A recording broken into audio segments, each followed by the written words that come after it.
Draga braćo i sestre, ovim putem vas obaveštavamo da će Bože zdravlja u sredu 29. decembra 2021. godine u crkvi Gračanici biti služen parastos svim upokojenima, utemeljivačima, ktitorima, priložnicima, dobrotvorima i svim parohijenima naše crkve.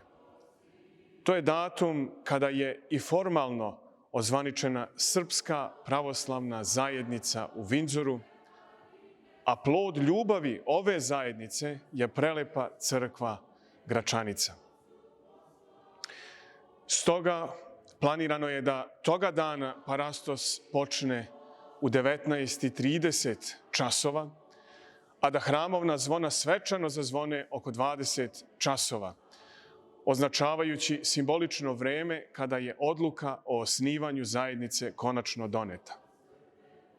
Želja nam je da u što je moguće većem broju toga dana budemo zajedno i da se saberemo u našem divnom hramu.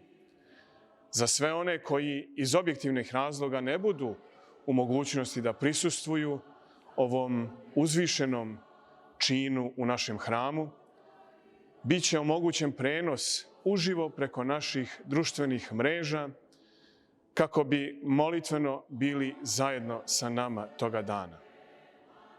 Neka Gospod upokoji duše svih trudbenika oko crkve njegove i neka ih ovenča vencem neprolaznim u carstvu svome, a svima koji danas nastavljaju dobra dela u crkvi Božjoj, neka Gospod nadomesti duhovne i telesne snage i međusobne ljubavi, kako bi i naša dela bila dela ljubavi najpre prema Bogu, ali i prema bližnjima.